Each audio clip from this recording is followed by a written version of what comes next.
Bismillahirrahmanirrahim. Assalamualaikum warahmatullahi wabarakatuh. Yang terhormat dosen pengampu mata kuliah Fisiologi Hewan, Ibu Dr. Diana Hernawati, SPD MPD, dan Bapak Egi Nuryadi, SPD MSI. Kami dari kelompok 6 akan memaparkan materi mengenai sirkulatory system atau sistem sirkulasi. Nah, sebelumnya, izinkan saya untuk memperkenalkan anggota dari kelompok 6. Yang pertama ada Wanda Salsabila, yang kedua ada Pramestia Karisma Nabani, yang ketiga ada Asti Siti Nuraisyah, yang keempat ada Elmira Aulia Rahma. Nah, untuk pembahasannya, yang pertama ada pengertian fungsi dan komponen sistem sirkulasi, sirkulasi terbuka dan tertutup, fisiologi kontraksi jantung pada invertebrate dan vertebrate, antigen antibodi, reaksi antibodi dan sistem komplement, autoimunitas, fisiologi homeostatis golongan darah dan cairan interstisial dan limfe, dan ketidakseimbangan homeostatis darah. Baik, untuk pemateri pertama dipersilahkan. Bismillahirrahmanirrahim. Assalamualaikum warahmatullahi wabarakatuh. Selamat pagi, siang, sore, dan malam kepada teman-teman semua yang sedang mendengarkan dan juga menyimak pembahasan dari kelompok kami yaitu mengenai sistem sirkulasi. Sebelumnya, saya ucapkan terima kasih banyak kepada moderator yang telah mempersilahkan saya, Wanda Salsabila, untuk membahas bagian pertama pada sistem sirkulasi. Di sini saya akan membahas dua chapter. Yang pertama adalah pengertian fungsi dan komponen sistem sirkulasi, dan chapter kedua adalah sistem sirkulasi terbuka dan juga sistem sirkulasi tertutup. Kita lanjutkan. Yang pertama adalah pengertian dari sistem sirkulasi. Sistem sirkulasi adalah sistem yang melakukan fungsi peredaran materi atau bahan-bahan yang diperlukan oleh tubuh, hormon, oksigen, dan juga sisa-sisa metabolisme. Untuk fungsi dari sistem sirkulasi terdapat fungsi yaitu yang pertama pemindahan zat-zat yang dibutuhkan oleh tubuh dan mempertahankan kestabilan suhu, pH, cairan, dan homeostasis. Perlu teman-teman ketahui bahwa pada invertebrata, siklus sirkulasi ini menghubungkan organ pertukaran gas dengan sel tubuh, sedangkan pada vertebrata, sistem sirkulasi meliputi komponen kardiovaskuler. Nah, untuk komponen sistem dari sirkulasi sendiri ada apa saja? Kita simak bersama. Untuk komponen sistem sirkulasi, di sini ada 3 komponen. Yang pertama adalah darah, lalu jantung, dan juga pembuluh darah. Nah, nanti kita akan bahas satu persatu komponen dari sistem sirkulasi. Untuk yang pertama adalah darah. Darah merupakan jaringan ikat yang berupa cairan yang tersusun atas plasma darah dan sel-sel darah. Nah, untuk darah sendiri adalah bagian yang membawa materi dari berbagai daerah tubuh tertentu dan mengawasi aktivitas dan kesehatan tubuh. Nah, lalu fungsi dari darah ini ada 2 fungsi besar. Yang pertama adalah transportasi dan juga regulasi. Untuk fungsi transportasi termasuk pertukaran gas atau pertukaran gas oksigen dan gas karbon dioksida. Karena pada darah, khususnya pada bagian eritrosit, ada bagian yang disebut dengan hemoglobin. Nah, hemoglobin ini fungsinya adalah mengikat CO2 dan juga O2, sehingga dapat dilepaskan dan juga dapat diedarkan ke seluruh jaringan tubuh. Lalu, fungsi yang kedua adalah transport nutrisi. Transport nutrisi ini membawa nutrisi dari sistem pencernaan ke bagian sirkulasi sistemik. Lalu, transportasi hasil metabolisme atau sisa metabolisme. Nah, dari sisa metabolisme ini nantinya akan dibuang melalui ginjal yang nantinya akan dikeluarkan sebagai urin dan dapat juga ke bagian kulit untuk dikeluarkan sebagai keringat dan bagian-bagian lainnya yang akan mengeluarkan metabolisme kita. Lalu yang terakhir dari fungsi transportasi adalah mengedarkan cairan tubuh, hormon, nutrien, ion-ion dan antibodi ke sel atau jaringan tubuh. Artinya, fungsi transportasi ini akan mentransportasikan hormon, enzim, cairan tubuh, nutrien, dan ion-ion ke seluruh jaringan tubuh. Lalu, fungsi yang kedua adalah regulasi. Fungsi regulasi ini seperti mempertahankan homeostasis atau keseimbangan tubuh. Nah, sehingga nantinya akan mempertahankan volume dari darah.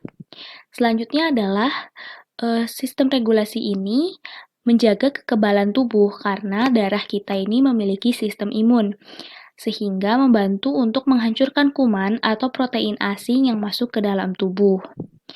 Lalu, yang terakhir adalah sebagai pembantu dalam pembekuan darah dan akan membantu dalam penyembuhan luka. Nah, mungkin teman-teman nanti kita akan bahas lebih lanjut mengenai sel darah yang akan membantu dalam pembekuan darah. Nah, mungkin teman-teman pun masih ingat ya sel darahnya yang mana. Nah, lalu kita lanjutkan, darah itu terbagi ke dalam beberapa komponen. Apabila kita mensentrifugasi darah, nantinya akan memisahkan bagian komponen-komponen darah seperti pada gambar. Ada plasma, bavikot seperti leukosit dan juga trombosit, dan eritrosit. Bagian terbanyak dalam komponen darah adalah bagian plasma darah, yaitu sekitar 55% dari total keseluruhan darah kita. Dan ada bavikot atau leukosit dan juga trombosit yang merupakan bagian yang paling sedikit, yaitu kurang dari 1% dari total keseluruhan darah. Lalu, ada eritrosit. Eritrosit ini sebanyak 45% dari total darah. Nah, kita bahas satu persatu komponen dari darah. Dari yang pertama adalah plasma darah. Plasma darah adalah cairan berwarna kekuningan yang bertugas membawa sel darah. Teman-teman pun dapat lihat pada gambar ya, bagian plasma darah ini warnanya kuning. Nah, untuk kandungan plasma darah sendiri, ternyata plasma darah itu memiliki kandungan 90%-nya air, yang tentunya berfungsi untuk melarutkan zat-zat lain dan membantu dalam membawa nutrisi atau membawa darah untuk terus mengalir ke jantung atau melalui jantung. Nah, lalu kandungan yang lainnya ada bagian protein. Nah, protein ini ada albumin yang mempertahankan keseimbangan air dan juga mengatur volume darah. Lalu globulin. Globulin ini ada alfa, beta, dan gamma yang membantu transportasi lemak, vitamin, dan hormon dan juga pertahanan tubuh atau antibodi. Lalu protein penggumpal darah seperti fibrinogen dan protrombin yang berperan dalam proses penggumpalan darah.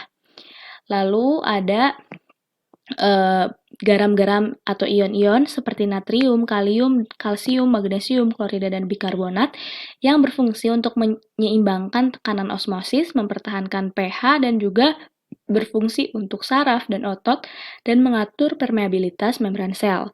Selanjutnya ada nutrien seperti glukosa, asam amino, dan asam lemah yang nantinya berfungsi untuk sel menjadi cadangan makanan, digunakan oleh sel sebagai cadangan makanan atau juga diuraikan. Lalu ada hormon juga yang mempengaruhi aktivitas organ yang dituju. Nah, selain itu terdapat hasil sisa dari metabolisme seperti karbon dioksida yang nantinya akan dibawa ke paru-paru untuk dibuang dan juga sampah nitrogen yang merupakan hasil metabolisme yang akan diekskresikan oleh ginjal. Kita lanjutkan ke bagian komponen darah selanjutnya, yaitu sel darah. Sel darah seperti yang kita ketahui ada 3 ya, yaitu eritrosit atau sel darah merah, leukosit sel darah putih, dan trombosit keping darah. Untuk eritrosit atau sel darah merah, merupakan bagian yang berbentuk seperti bikonkav dan tidak berinti dengan diameter 8 nanometer dan ketebalan 2 nanometer. Pada eritrosit ini, sel darah merupakan bagian yang paling banyak. Jadi eritrosit adalah bagian sel darah yang paling banyak, yaitu sekitar 99,9% dari seluruh elemen padat dari darah. Eritrosit ini tadi sudah disebutkan di awal mengandung hemoglobin. Hemoglobin ini yang bertugas untuk mengikat oksigen dan juga karbon dioksida yang nantinya akan mengangkut dan diedarkan oksigennya ke seluruh jaringan tubuh dan juga mengangkat karbon dioksida dari jaringan dan paru-paru. Selanjutnya ada trombosit. Trombosit adalah bagian keping darah yang berukuran 2-3 nanometer dan tadi sudah disebutkan bentuknya kepingan dan juga sama tidak berinti. Nah, fungsinya adalah untuk mencegah kehilangan darah atau pembekuan darah. Bagian sel darah selanjutnya adalah sel darah putih atau leukosit. Berbeda dari sel darah sebelumnya, leukosit ini bentuk selnya dapat berubah dengan ukuran 10-12 nanometer dan memiliki inti. Nah, untuk sel darah putih atau leukosit terbagi ke dalam granulosit atau sel darah yang memiliki granula pada plasmanya. Nah, seperti yang teman-teman lihat pada gambar, neutrofil, eosinofil, dan juga basofil, bagian plasmanya itu memiliki granula. Nah, makanya ketiga sel darah putih tersebut termasuk ke dalam sel darah putih granulosit. Dan untuk agranulosit adalah sebaliknya yang tidak memiliki granula pada bagian plasmanya, yaitu pada monosit dan juga limfosit. Nah, limfosit ini ada limfosit B dan juga limfosit T. Komponen selanjutnya pada sistem sirkulasi adalah jantung. Jantung atau core berguna sebagai pompa penggerak cairan tubuh di sepanjang pembuluh. Nah, untuk jantung sendiri terdiri atau terbagi menjadi jantung tubuler dan juga jantung berongga. Untuk perbedaannya dapat teman-teman lihat pada layar, pada slide. Terdapat pada hewan invertebrata untuk jantung tubuler dan untuk jantung berongga terdapat pada vertebrata. Dan untuk jantung tubuler memiliki bentuk sederhana dan tidak memiliki klep. Sedangkan untuk jantung berongga memiliki klep karena berfungsi sebagai pendorong darah ke berbagai bagian tubuh dan juga mempertahankan aliran darah. Dan fungsi tersebut dibantu oleh sejumlah klep yang terdapat pada jantung berongga. Lalu pada jantung tubuler bekerja secara kontraksi peristaltik sehingga disebut juga jantung peristaltik. Sedangkan pada jantung berongga, kontraksi otot jantung terjadi secara periodik. Untuk jantung ini berbeda-beda pada setiap hewan dari setiap strukturnya. Jadi struktur dari jantung ini berbeda-beda setiap hewan karena disesuaikan dengan ukuran, aktivitas, dan habitat dari hewan-hewan tersebut. Nah, kita lihat perbedaannya pada slide berikutnya. Nah, pada bagian Pisces atau pada kelas Pisces, jantung hanya memiliki 2 ruang, yaitu adanya satu ventrikel dan juga satu atrium. Sedangkan pada amfibi memiliki 3 ruang, yaitu 2 atrium dan juga 1 ventrikel. Pada reptil terdapat 4 ruang, namun ada perbedaan dari mamalia dan juga aves. Pada reptil, pada bagian serambingnya terdapat celah atau bagian yang belum sempurna, sekat yang belum sempurna atau lubang yang disebut dengan foramen Panizae. Nah, sehingga ada perbedaan dari reptil dan juga mamalia dan aves. Nah, lalu untuk mamalia dan aves ini sudah memiliki 4 ruang jantung, yaitu 2 atrium dan 2 ventrikel yang sudah berkembang secara sempurna. Lalu bagian komponen sirkulasi selanjutnya adalah pembuluh darah. Nah, pembuluh darah ini merupakan saluran khusus yang mengalirkan darah. Pembuluh darah terdapat 3 jenis, yaitu arteri, vena, dan juga kapiler. Nah, untuk arteri dan vena memiliki 3 lapisan, yaitu 3 lapisan yang nantinya akan membentuk sebuah lumen, seperti yang terlihat pada gambar. Terdapat tunika interna atau bagian yang paling dalam, dan pada tunika interna ini terdapat endotelium. Dan yang kedua ada tunika media, yaitu bagian tengah dan merupakan bagian yang paling tebal. Lalu bagian yang paling luar disebut dengan tunika eksterna atau adventitia. Nah, kita bahas satu persatu ya. Pembuluh darah arteri dan juga vena dan juga kapiler.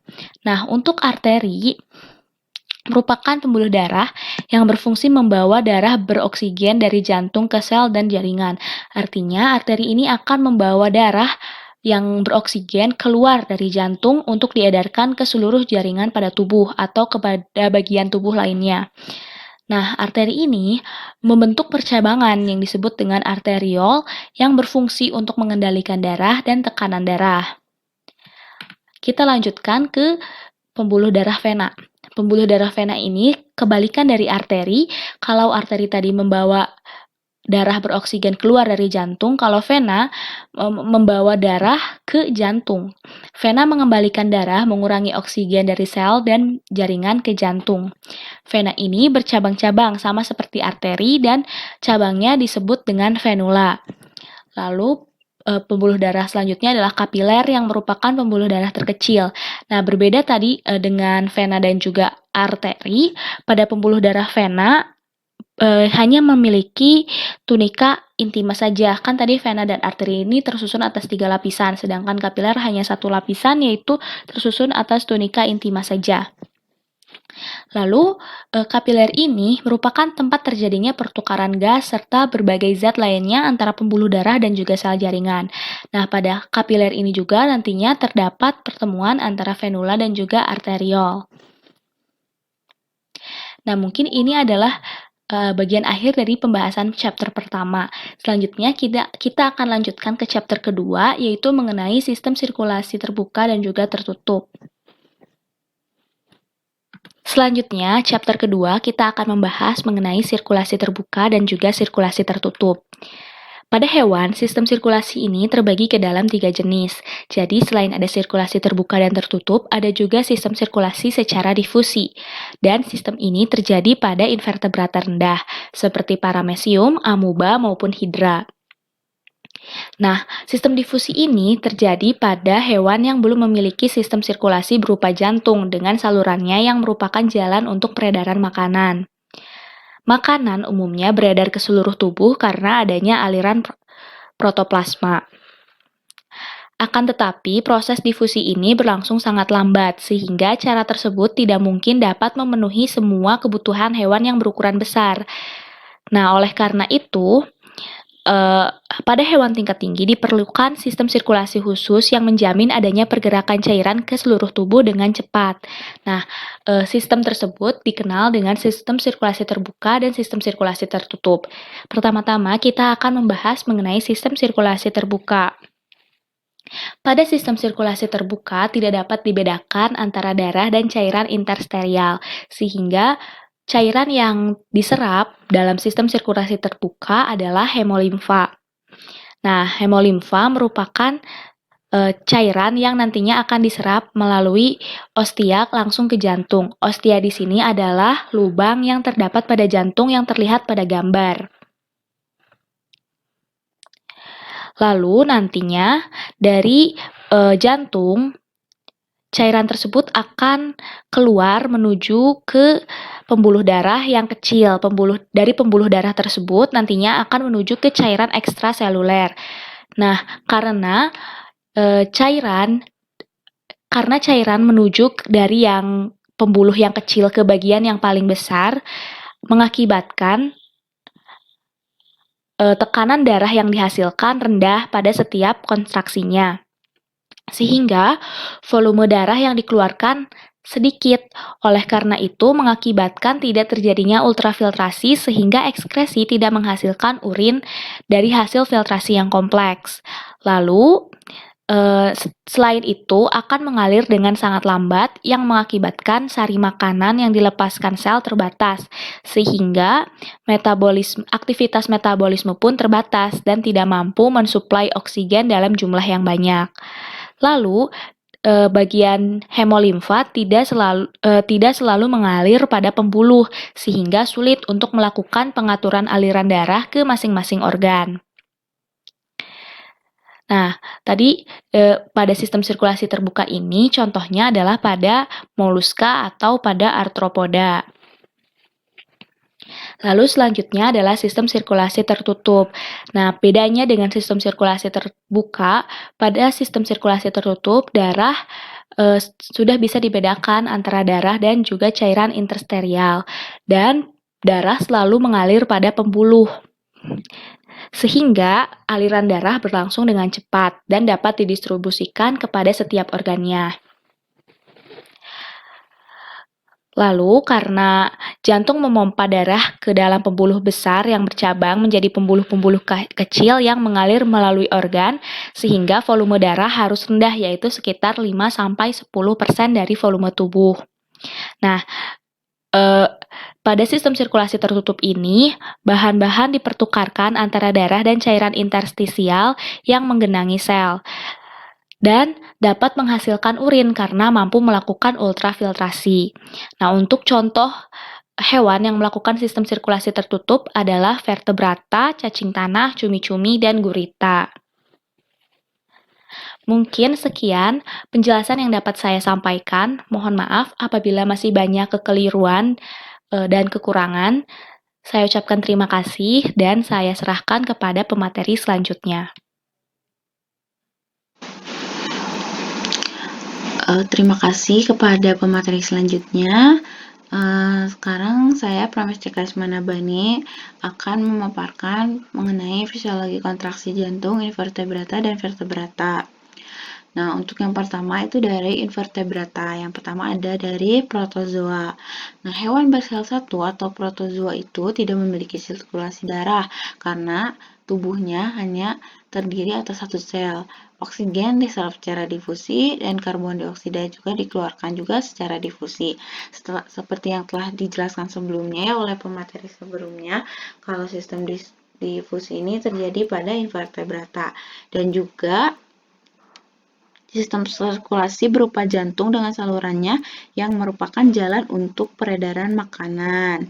Nah, makanan ini umumnya beredar ke seluruh tubuh karena adanya aliran protoplasma.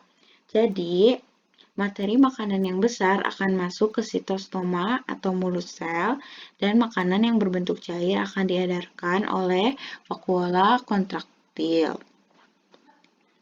Nah, lalu sedangkan zat makanan yang berbentuk padat akan dicerna dan diedarkan oleh vakuola makanan. Yang ini atau food vacuoles. Nah, penyebarannya itu ke dalam endoplasma terjadi secara osmosis. Oke, yang kedua itu ada porifera. Nah, organisme ini juga belum memiliki sistem peredaran khusus. Dengan kata lain, sistem sirkulasinya tergabung dengan sistem pencernaan. Nah, tubuhnya itu terdiri atas dua lapisan sel, yaitu sel amoeboid dan koanosit. Lalu yang ketiga itu ada Coelenterata. Nah, pada ini juga belum memiliki sistem peredaran khusus. Nah, misalnya kan hidra ini. Nah, transportasinya dilakukan oleh sistem gastrovaskuler, yakni saluran pencernaan yang berfungsi sekaligus sebagai alat peredaran. Nah, saluran pencernaan pada hidra bercabang-cabang dan bercabang-cabang lagi ke semua bagian tubuh. Percabangan ini menyebabkan permukaan dalam saluran pencernaan semakin luas, sehingga saluran ini akan lebih efisien dalam melakukan penyerapan zat sekaligus mengantarkan zat yang diserapnya ke seluruh jaringan tubuh. Dengan demikian, walaupun pada hewan ini tidak terdapat sistem peredaran khusus, zat yang diserap oleh saluran pencernaan akan dapat mencapai seluruh jaringan tubuhnya. Ya, misalkan hidra ini.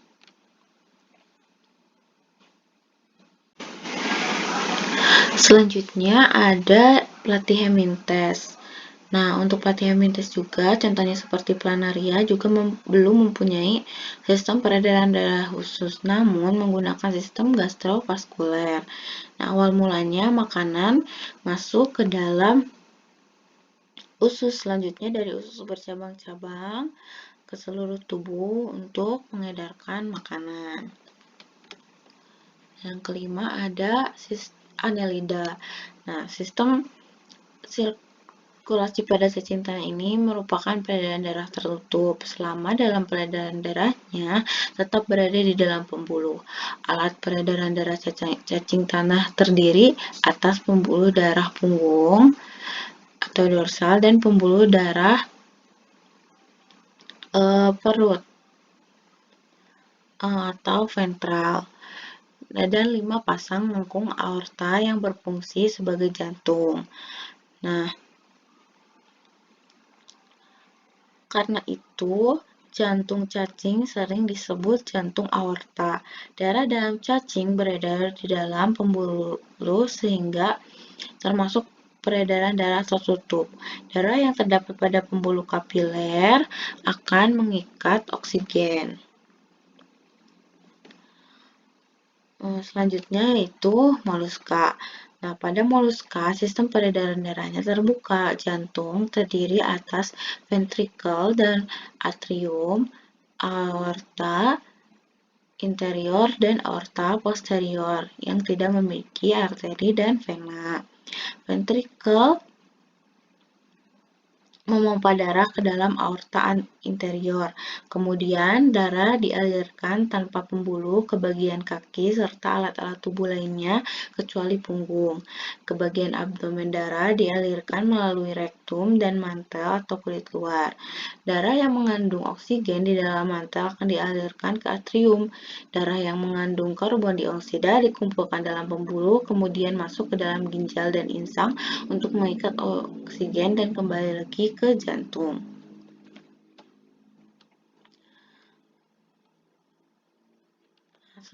Dan yang terakhir ada antropoda. Nah, sistem sirkulasi antropoda meliputi jantung dan arteri, sedangkan vena tidak ada. Contohnya pada belalang mempunyai sistem peredaran darah terbuka karena darah tidak selalu berada dalam pembuluh darah. Darah kembali ke jantung melalui rongga-rongga tubuh. Nah, alat transportasinya berupa pembuluh darah yang berdenyut sehingga menyerupai jantung. Oleh karena itu, pembuluh darahnya disebut jantung pembuluh. Nah, pada saat jantung pembuluh ini berdenyut, darah keluar dari jantung pembuluh ke bagian depan melalui aorta.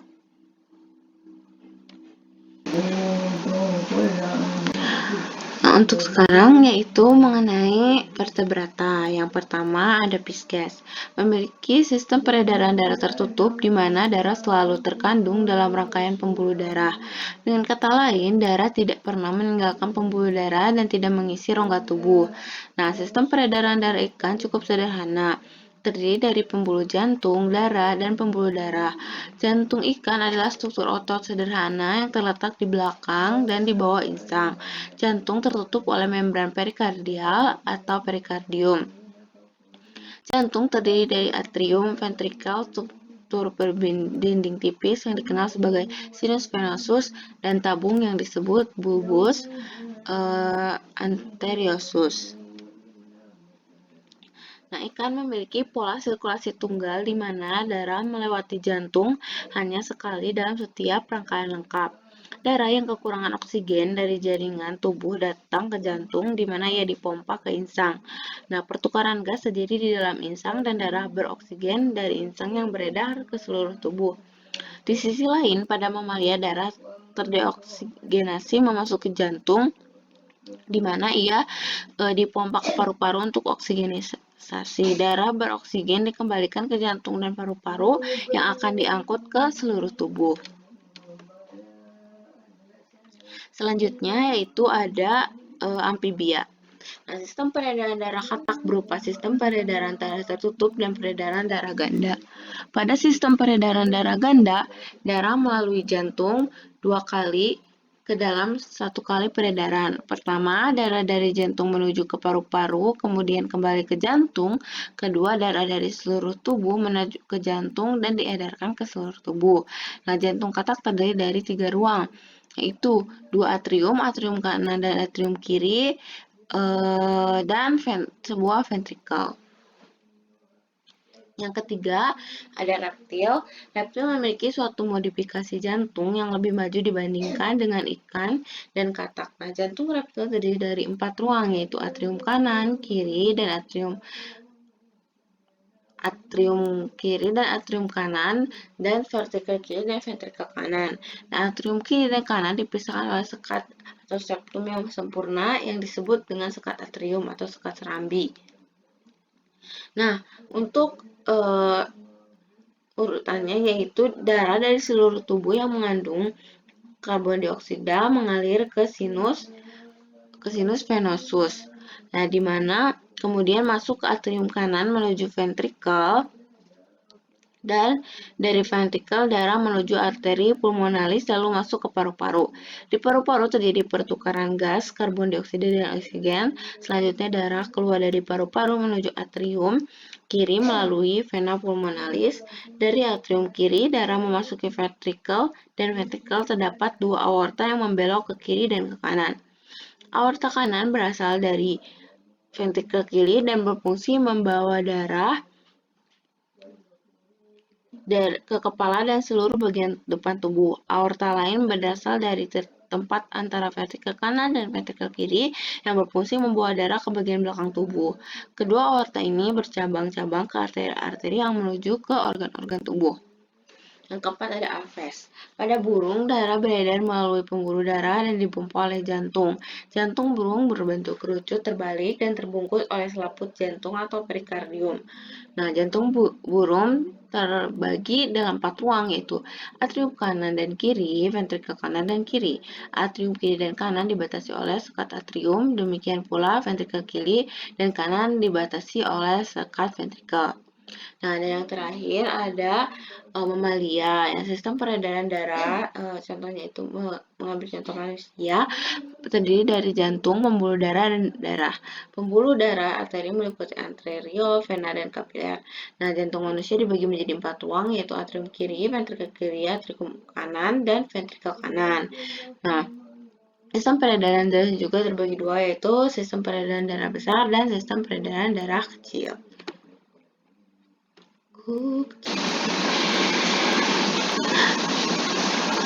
Nah, yang terakhir ada reaksi antibodi dan komplement. Nah, dalam reaksi antibodi terhadap antigen, dalam mengikat antigen ini ada 4 macam, yaitu yang pertama ada fiksasi komplement, netralisasi antibodi, aglutinasi, dan presipitasi.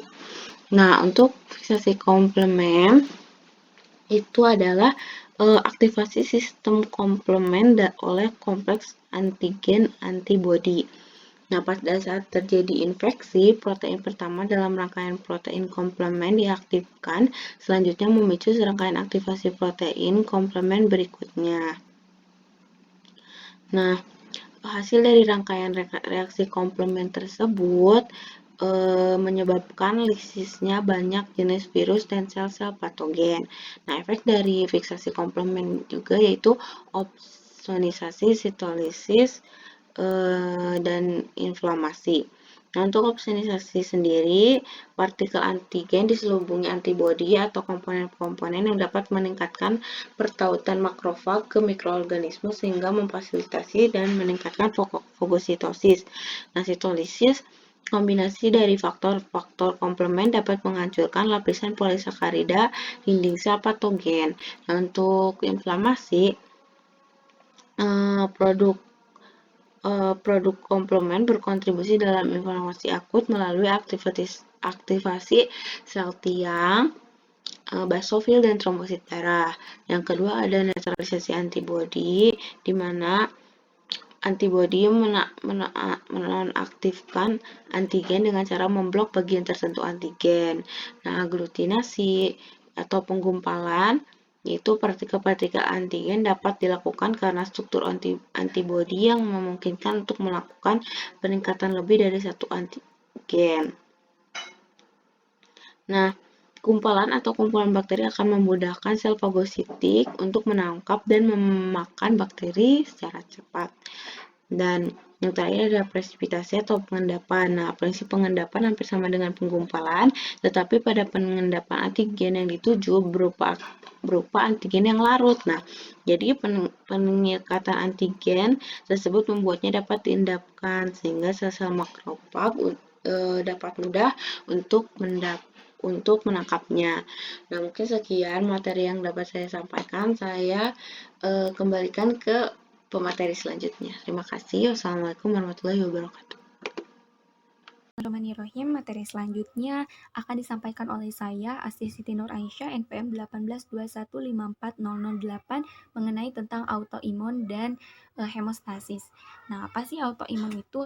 Autoimun merupakan suatu respon imun yang mengakibatkan kerusakan pada jaringan tubuh sendiri serta mengganggu fungsi fisiologis tubuh, di mana secara normalnya sistem imun kita atau kekebalan tubuh kita itu harusnya melawan benda-benda asing yang masuk ke dalam tubuh kita yang merugikan kepada tubuh kita seperti virus ataupun bakteri. Namun pada kasus autoimun ini dia itu memiliki respon yang sebaliknya gitu. Dia melawan komponen dirinya sendiri. Nah, biasanya salah satu kasusnya itu disebabkan karena antigen patogen itu mirip dengan antigen dirinya sendiri gitu. Biasanya seperti ini kan, kalau ada antigen patogen masuk ke dalam tubuh kita, biasanya sistem imunitas kita itu akan langsung melawan. Dia akan mengenali secara spesifik, oh ternyata virus seperti ini yang masuk, oh ternyata bakteri seperti ini yang masuk. Kemudian ketika ada antigen yang mirip dengan dirinya, maka dia itu akan menganggap bahwa dirinya itu adalah patogen gitu, sehingga terjadilah penyakit autoimun itu. Nah, itu mungkin beberapa kasus yang terjadi, salah satunya. Nah, kemudian si autoimun itu dibagi menjadi 2 kategori, yaitu ada yang spesifik pada organ tertentu, ada yang sistemik. Nah, sistemik ini yaitu bisa menyerang 2 atau lebih organ sekaligus gitu. Nah, contohnya untuk yang spesifik itu seperti diabetes tipe 1, sindrom Magut-Pasteur, multiple sclerosis, penyakit Crohn, psoriasis, dan penyakit Graves. Contohnya itu ini adalah penyakit psoriasis, di mana psoriasis ini biasa kita kenal dengan kulit bersisik. Nah, selanjutnya itu ada menyerang secara sistemik gitu. Nah, contohnya itu adalah rheumatoid arthritis, scleroderma, systemic lupus erythematosus, dan sindroma Sjögren. Nah, untuk yang lupus ini mungkin kita tidak terlalu asing ya, bisa kita lihat ini gambarnya orang yang terkena lupus gitu. Nah, lupus ini itu hampir mempengaruhi semua sistem organ gitu, yang menimbulkan gejalanya seperti demam, nyeri sendi, ruam kulit, kulit sensitif, dan lain sebagainya. Nah, biasanya si lupus ini tuh timbulnya bercak kemerahan pada wajah. Nah, bentuknya itu seperti kupu-kupu. Jadi penyakit ini juga disebut sebagai sindrom kupu-kupu. Nah, untuk rheumatoid arthritis contohnya itu seperti ini. Jadi dia itu memiliki semacam radang sendi seperti itu. Nah, selanjutnya sudah diketahui bahwa lebih dari 100 jenis yang termasuk ke dalam penyakit autoimun ini. Nah, sebenarnya penyakit autoimun ini tuh ada yang tidak menular, tapi jika dibiarkan itu akan berbahaya. Nah, sampai saat ini pun para ahli belum mengetahui secara pasti penyebab dari autoimun. Namun para ahli juga dapat menduga beberapa faktor yang memang dapat mendukung terjadinya penyakit autoimun. Contohnya itu seperti genetik, di mana faktor genetik ini, jika seseorang itu memiliki riwayat penyakit autoimun, tentunya si seseorang tersebut juga memiliki tingkat resiko yang tinggi akan adanya penyakit autoimun ini. Kemudian kedua ada hormon, di mana penyakit autoimun ini dominan sebagian menyerang kepada wanita. Kenapa? Karena pengaruh dari hormon estrogen itu sendiri yang bisa menjadi salah satu pemicu munculnya penyakit autoimun. Nah, salah satu dokter menyatakan bahwa wanita prapubertas itu memiliki tingkat resiko perbandingannya itu 3:1 dibanding pria. Sedangkan pada wanita pubertas sekitar 10:1 dibanding pria, dan wanita menopause sekitar 8:1 dibanding pria. Nah, ketika kategori tersebut dilihat dari banyaknya hormon estrogen tersebut, semakin tingginya hormon estrogen ya semakin banyak juga faktor pemicu dari adanya penyakit autoimun ini. Kemudian ketiga itu ada infeksi, di mana seseorang yang mengalami infeksi kronis, misalnya karena terjadi luka yang parah yang berlangsung cukup lama, itu biasanya cenderung memiliki resiko terpaparnya penyakit autoimun. Nah, kemudian ada zat toksik atau obat, di mana seseorang yang menggunakan obat-obatan tertentu dalam jangka panjang ataupun pengaruh dari konsumsi narkoba itu juga dapat memicu timbulnya penyakit autoimun, serta seseorang yang mengalami defisiensi vitamin D atau kekurangan vitamin D, di mana secara awam gitu ya kita ketahui bahwa vitamin D itu berperan dalam membantu proses pembekuan darah. Nah, kemudian gejala seperti apa yang biasanya ditimbulkan dari penyakit ini? Nah, biasanya organ sendi, dia itu menyerang organ sendi dan kulit seperti lupus tadi ya. Kemudian sakit hipersendian yang tidak biasa, yang biasanya ketika digerakkan itu dia akan menghilang, tapi kalau didiamkan dia itu semakin kerasa gitu. Kemudian manifestasi di kulit seperti timbul bercaknya kemerahan itu menjadi salah satu gejala dari penyakit lupus ya. Kemudian tapi gejala-gejala ini pun kembali lagi ke jenis penyakit autoimun yang diderita pasien. Nah, dampak yang ditimbulkan dari penyakit autoimun ini jika dibiarkan dan tanpa didiagnosa ataupun dilakukan terapi, maka dikhawatirkan itu dapat menyebabkan kerusakan organ permanen seperti gagal ginjal. Nah, sebenarnya saat ini sebagian besar terapi yang diberikan itu bersifat simptomatik atau terapi pada penyakit autoimun ini juga bertujuan untuk menghambat aktivasi sel imun pada organ target. Akan tetapi strategi ini memang hanya sedikit membantu dan dalam mengatasi respon imun proinflamasi terhadap protein endogen maupun jaringan. Sampai saat ini pun dokter yang menangani itu belum bisa memastikan secara 100% pasien itu bisa sembuh, namun dokter biasanya bilang bahwa pasien tersebut dalam keadaan terkontrol. Baik, selanjutnya masuk ke materi hemostasis. Nah, apa sih hemostasis itu? Hemostasis itu merupakan suatu upaya yang dilakukan tubuh dalam menghentikan pendarahan.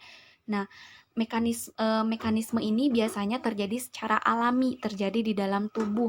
Nah, hemostasis ini biasanya berasal dari kata hanyma atau darah dan stasis atau berhenti. Sehingga dalam secara singkatnya, hemostasis ini adalah penghentian pendarahan gitu.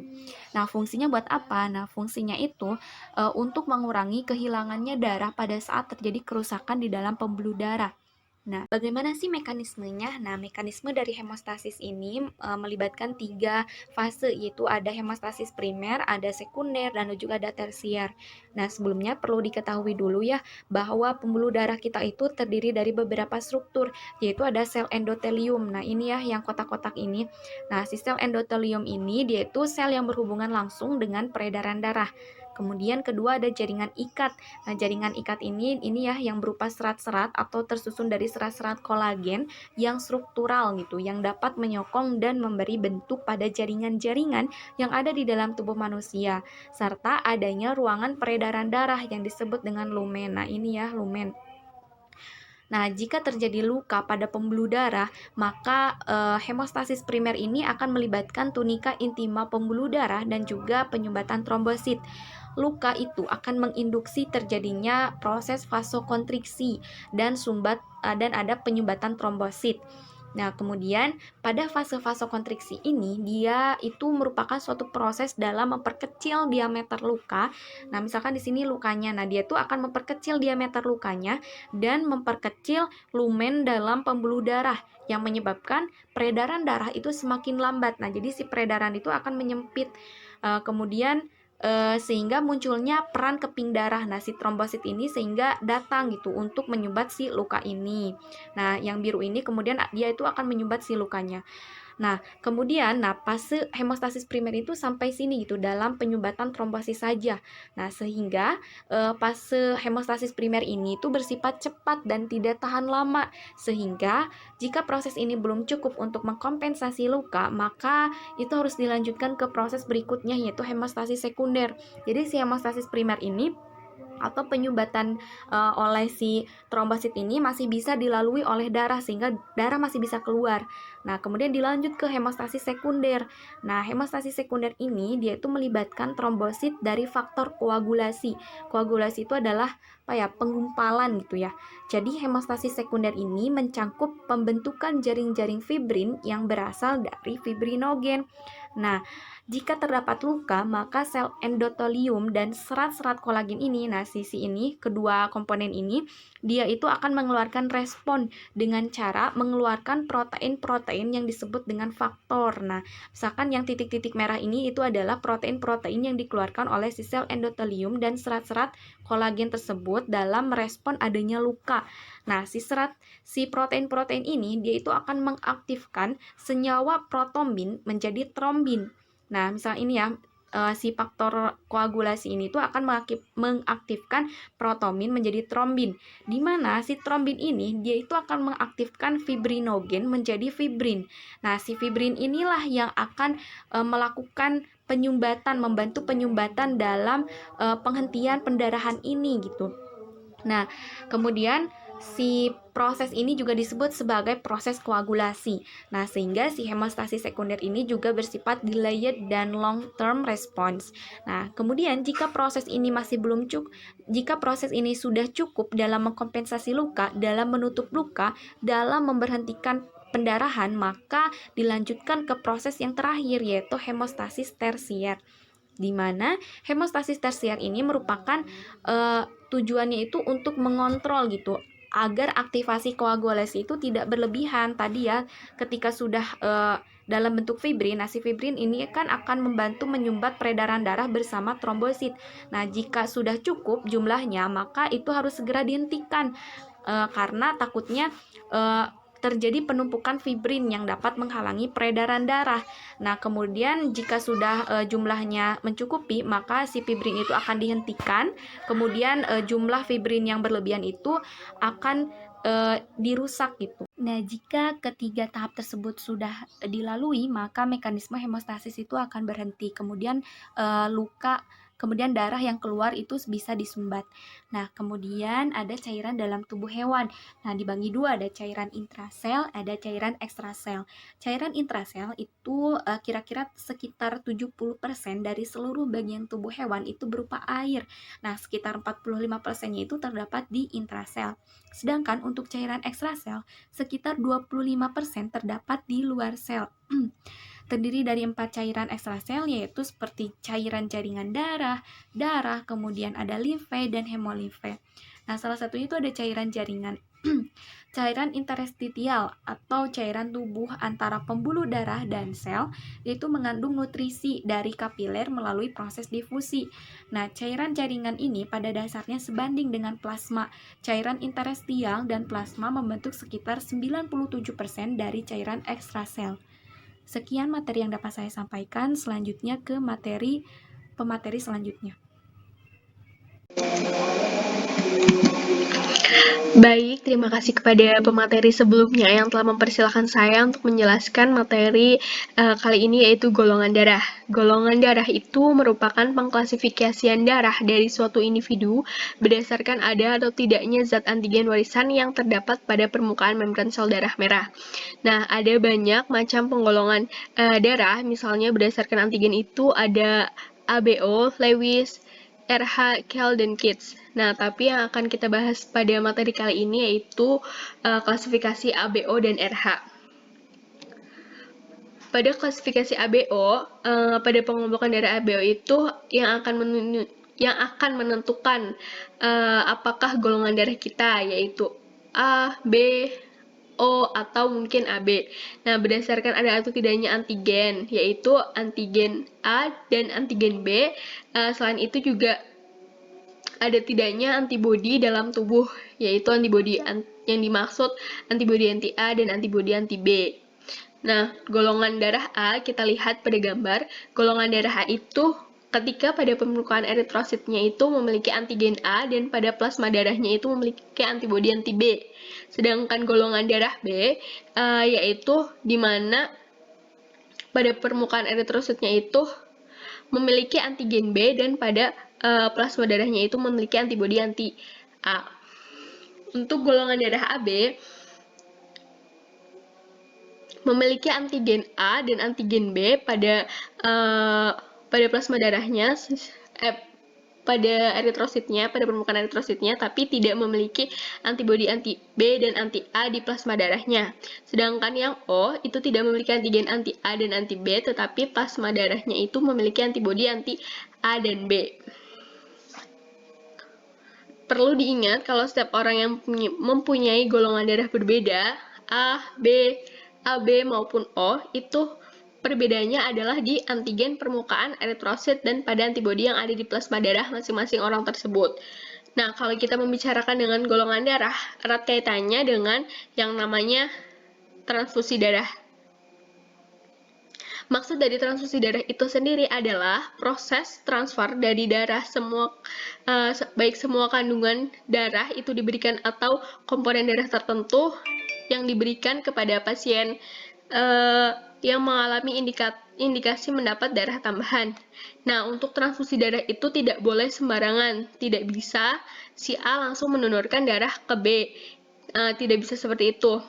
Ada beberapa aspek yang perlu dilihat, salah satunya itu menggunakan sistem golongan darah ABO. Nah, kenapa sih harus sama? Kenapa orang yang bergolongan darah A harus didonorkan oleh orang yang bergolongan darah A? Nah, apa sih yang akan terjadi jika itu tidak cocok? Nah, ketika ABO tidak sama, maka yang terjadi adalah contohnya ya, ada orang dengan golongan darah A itu mendapat transfusi golongan darah B. Nah, yang akan terjadi itu golongan darah A yang kita tahu memiliki antigen A dan antibodi anti B, kemudian didonorkan oleh orang yang mempunyai golongan darah B. Artinya, golongan B tersebut itu mempunyai pada permukaan eritrositnya itu memiliki antigen B dan plasma darah antibodi anti A. Nah, ketika golongan B masuk ke tubuh orang dengan golongan darah A, yang akan terjadi adalah antibodi anti B yang ada di plasma darah orang dengan golongan darah A akan berikatan dengan antigen B. Kemudian antibodi anti A akan berikatan dengan antigen yang di permukaan eritrosit golongan darah A. Nah, maksudnya lebih singkatnya yaitu antigen A dan antibodi anti A nantinya akan mengalami crosslink gitu. Nah, crosslink antara antibodi dan antigen ini jika terjadi itu akan mengakibatkan adanya aglutinasi yang akhirnya menjadi hemolisis, di mana hemo yang seperti yang kita tahu, hemo itu artinya darah dan lisis adalah pecah. Jadi sel darah merah tersebut itu akan pecah. Nah, seperti yang tadi saya sampaikan, bisa kita lihat saja di tabel. Intinya itu jika antigen anti A bertemu dengan antigen anti A, bertemu dengan antibodi anti A atau antigen B bertemu dengan antibodi anti B akan menyebabkan aglutinasi atau penggumpalan atau yang tadi kita sebut sebagai crosslink tadi. Nah, untuk kesimpulannya dari sini pada tabel juga terlihat ya jika golongan darah donor A dan resipien A itu tidak menggumpal. Yang terjadi penggumpalan itu apabila donor A terhadap golongan darah resipien B dan sebagainya seperti itu.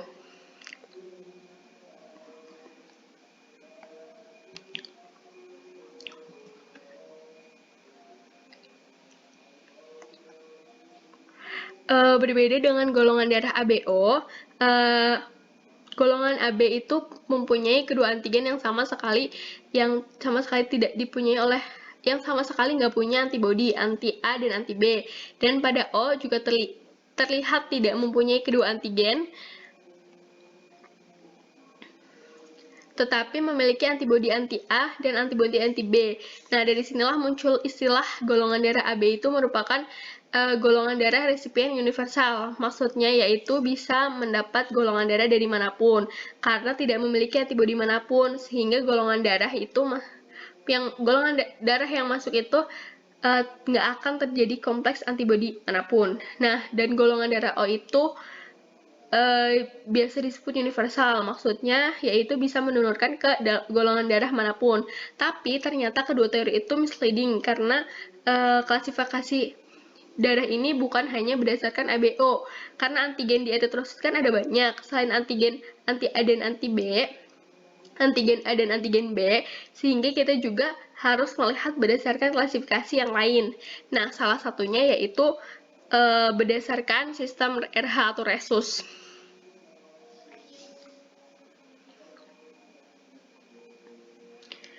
Cek golongan darah Rhesus adalah tes yang dilakukan untuk menentukan tipe Rhesus darah seseorang. Terdapat dua tipe Rhesus, yaitu RH positif atau RH min atau biasa itu sebagai negatif. Nah, orang dengan golongan darah RH positif di permukaan eritrositnya memiliki antigen RH. Nah, RH min itu jika orang dengan golongan RH min itu di permukaan eritrositnya itu tidak memiliki antigen RH. Nah, normalnya manusia itu tidak memiliki antibodi anti RH. Tetapi ketika mendapat donor dari RH positif, maka tubuh manusia akan mulai menghasilkan antibodi anti-RH sehingga yang tadinya tidak ada jadi ada karena respon tersebut. Selanjutnya yaitu ada sistem limfatik. Sistem limfatik adalah jaringan pembuluh seperti sistem kardiovaskular tetapi tidak memiliki jantung yang memompa dan hanya terdiri dari jenis pembuluh dengan katup kelenjar di tempat-tempat tertentu, seperti ketiak, timus, limpa, dan leher.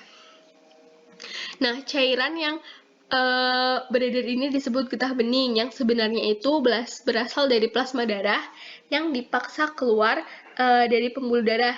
Namun tanpa ada sel darah merah dan protein darah, limfa itu terakumulasi dalam ruang interstitial sebagai cairan interstitial. Hal ini diedarkan oleh kontraksi otot yang berdekatan dengan kelenjar. Saluran membawa cairan ke seluruh tubuh untuk mengalirkan getah bening kembali ke sistem peredaran darah. Kelenjar getah bening itu hadir pada interval tertentu, membantu menyaring benda asing dari getah bening. Selanjutnya terdapat dua pembuluh limfa besar dalam tubuh mamalia, yaitu ada pembuluh limfa kanan dan pembuluh limfa kiri, di mana pembuluh limfa kanan itu berfungsi mengumpulkan limfa yang berasal dari jantung, dada, paru-paru, kepala, leher, dan lengan bagian atas. Sedangkan pembuluh limfa kiri itu berfungsi untuk mengumpulkan limfa yang berasal dari bagian-bagian tubuh yang tidak termasuk ke dalam pembuluh limfa kanan tadi.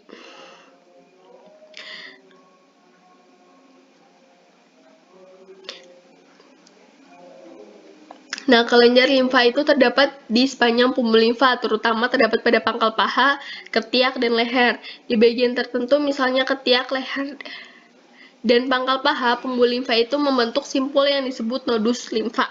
Jika ada bagian tubuh yang terluka, limfa yang terdekat dari kelenjar yang terdekat akan bereaksi terhadap luka tersebut yang akhirnya akan membengkak.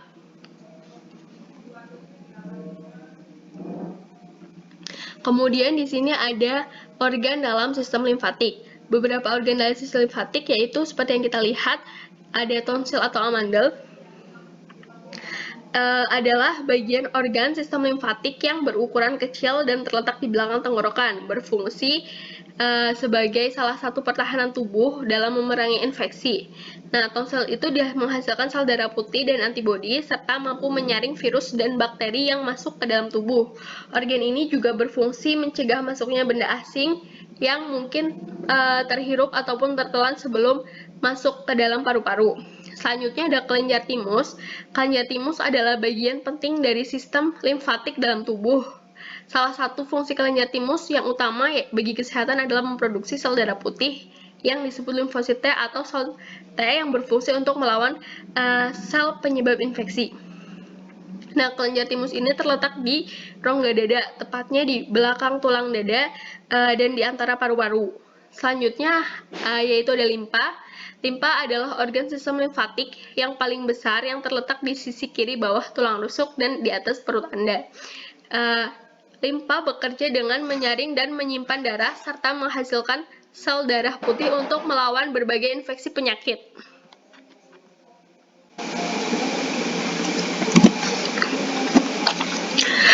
Untuk selanjutnya yaitu yang keempat ada kelenjar getah bening. Kelenjar getah bening adalah struktur jaringan kecil yang bentuknya itu menyerupai kacang. Ada ratusan kelenjar getah bening dan tubuh manusia. Nah, pada tubuh manusia, kelenjar getah bening itu dapat ditemukan sendiri atau dalam kumpulan yang banyak terdapat pada leher, paha bagian dalam, ketiak, usus, dan di antara paru-paru. Nah, kelenjar ini memiliki sel-sel darah putih yang merupakan sel imun yang dapat membantu tubuh dalam melawan infeksi. Kemudian yang kelima ada pembuluh limfatik atau pembuluh getah bening. Nah, pembuluh limfatik adalah jaringan pembuluh mikro yang terletak di seluruh tubuh. Fungsi pembuluh limfatik adalah membawa cairan limfa atau cairan getah bening. Itu yang keenam itu ada sumsum tulang belakang yang juga merupakan bagian dari organ sistem limfatik yang memiliki fungsi memproduksi sel darah putih, sel darah merah, dan plalet. Sumsum tulang belakang terletak di bagian di tulang pinggul dan tulang dada. Selanjutnya ada fungsi dari sistem limfa. Fungsi dari sistem limfa yang pertama itu mengumpulkan dan mengembalikan cairan interstitial termasuk protein plasma ke darah sehingga membantu mempertahankan keseimbangan cairan atau fluid balance. Kemudian yang kedua ada mempertahankan tubuh terhadap penyakit dan dengan memproduksi limfosit. Yang ketiga ada menyerap lemak dan intestinum dan membawa ke darah. Kemudian ada mengeluarkan zat-zat toksik dari jaringan setelah infeksi atau kerusakan jaringan. Yang terakhir ada pembuluh limfa mengendalikan kualitas aliran cairan dengan cara menyaring melalui nodus-nodus limfa sebelum mengembalikannya ke sirkulasi. Nah, untuk yang terakhir yaitu ada ketidakseimbangan homeostatis darah. Homeostatis ini adalah kemampuan sistem fisiologi tubuh untuk mempertahankan keadaan di dalam tubuh yang relatif konstan. Disebut homeostatis, berasal dari kata homeo yang artinya sama dan statis yang artinya berdiri atau diam. Nah, homeostatis ini sangat penting karena sel jaringan tubuh hanya akan hidup dan dapat berfungsi secara efisien ketika kondisi internal ini dipertahankan dengan baik. Ini tidak dapat dikatakan bahwa lingkungan internal bersifat tetap dan tidak berubah. Namun jika pada suatu kasus jika terjadi ketidakseimbangan antara darah, tidak terjadi ketidakseimbangan homeostatis darah, contohnya yaitu pada suatu kasus seperti kehilangan darah dalam jumlah kecil atau sedikit, mungkin tidak akan fatal karena tubuh itu masih mampu istilahnya mengkompensasi kehilangan darah tersebut. Nah, dengan cara meningkatkan tekanan darah seperti mereabsorpsi cairan di ginjal. Tetapi bila kehilangan darahnya dalam jumlah yang besar atau banyak, upaya untuk mengkompensasi tubuh mungkin tidak memadai sehingga berakibat fatal, bahkan bisa mengalami kematian. Mungkin sekian yang dapat saya sampaikan. Saya kembalikan lagi ke moderator.